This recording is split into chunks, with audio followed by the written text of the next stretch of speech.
So anti-government right-wing activist Larry Klayman recently held a rally in which he hopes that, quote, the mullah-in-chief ultimately will retire to his favorite golf course in Tehran and the half-sober House Speaker to his tanning salon in Georgetown. Now, it's my guess that Larry Klayman actually has no idea where Tehran is. Nonetheless, he's saying, President Obama, you're a Muslim. Go back to Iran. Dumb. Look, that'll scare him.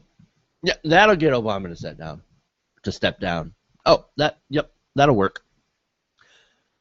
Look, this guy obviously has the right to protest. I have no problem with that. Set up as many rallies as you want. That's cool. You have the power of the First Amendment to hold as many rallies as you want. That's fine. And I support it. Great.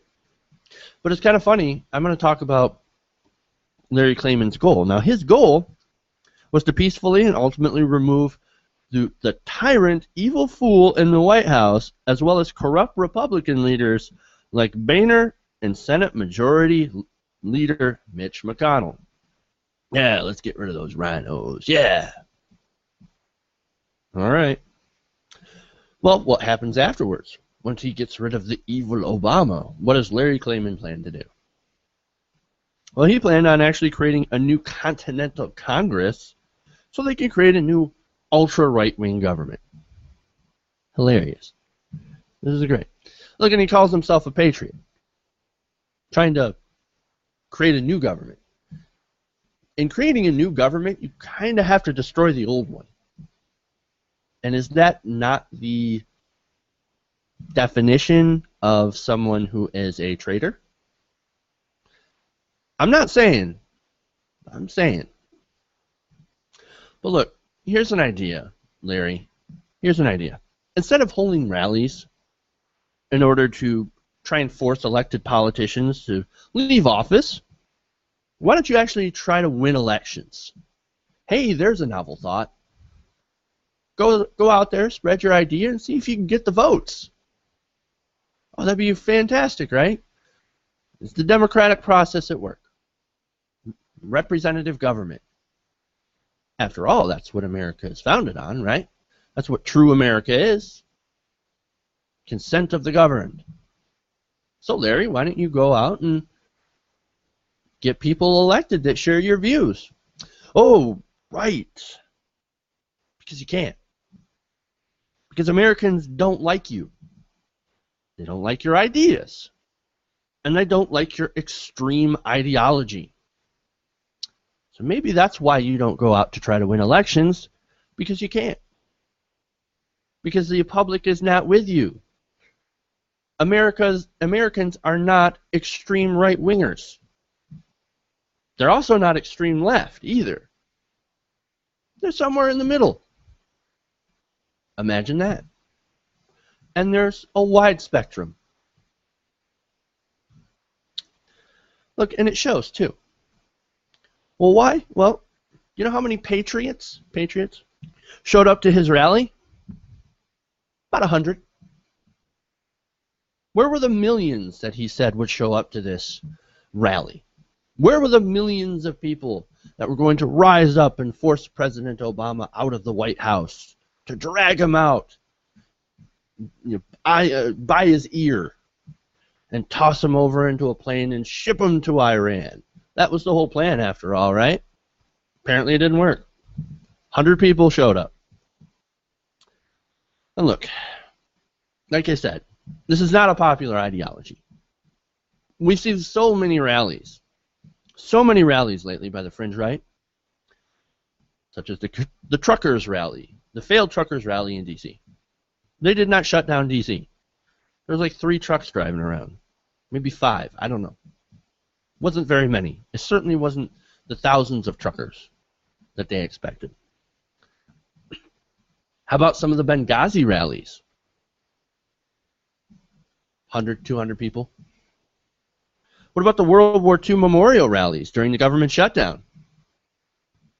All of them promised crowds of millions, and at most just a few hundred show up.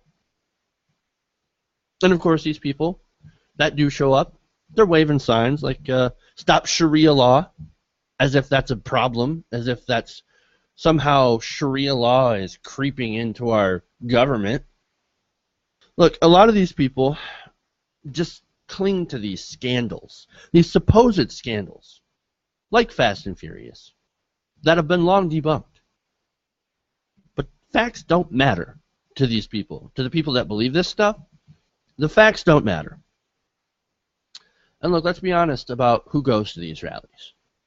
They're populated by people that are old, white, and predominantly Christian. Old white people. Look, these people, I kind of feel bad for them in a way, because they feel like they're losing their country. But it's not just their country. It's our country. Everybody's.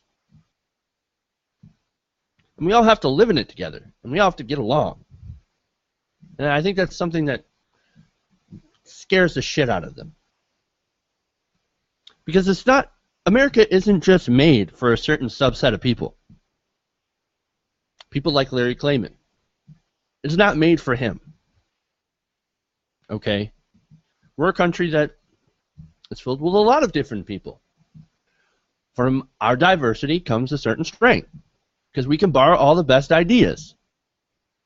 And that make them American. There's nothing that's truly originally American. It's stuff that we've borrowed from everybody. And we made it better. That's the strength of America. We take ideas from other people and we improve on them. That's American exceptionalism. We know how to make things better. We'll take an idea from another country and improve on it. And make it so good that the country that we borrow it from imports it back and says, wow, that's a great idea. Those Americans, these guys are awesome. Yeah, that's right, we are. We are exceptional in that way.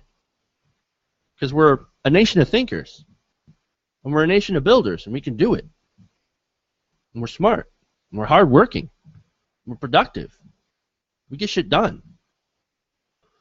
So the irony of Larry Klayman is that while he likens President Obama to... No. He outright calls President Obama a Muslim, extremist, fundamentalist, whatever.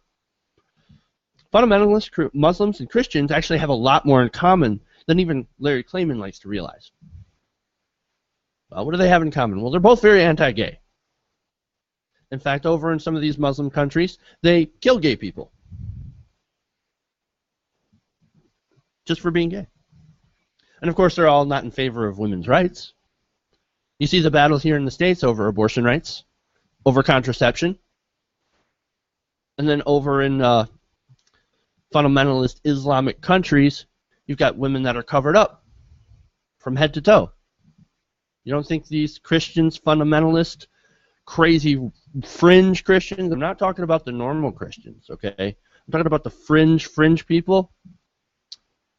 Don't you think that they'd want a Christian version of a burqa? They're not sitting there looking over and saying, boy, that was a good idea. We should have thought of that. Damn Muslims. We should have thought of that. You stole our idea. And they both believe that their religion should dominate politics and the entire country. You've got these Christian fundamentalist dominionists that say we should take over the government for God, for Christ. And Christian values should be part of the Constitution because, apparently, according to them, the Constitution was divinely inspired. Written by Jesus. They're living in a fantasy land. And you have fundamentalist Islamic countries like Iran that are, theocracies. Their religion runs the government. The Christians here, the fundamentalist Christians here want to do that. So once again, that's something that they have in common. And of course, another thing that they have in common is that if you are not a member of their group, then you do not belong here. And that's what they say. The atheists should leave. The Muslims should leave. America is for Christian Americans. And that's it. If you're not a Christian, if you don't believe in God, then you should go.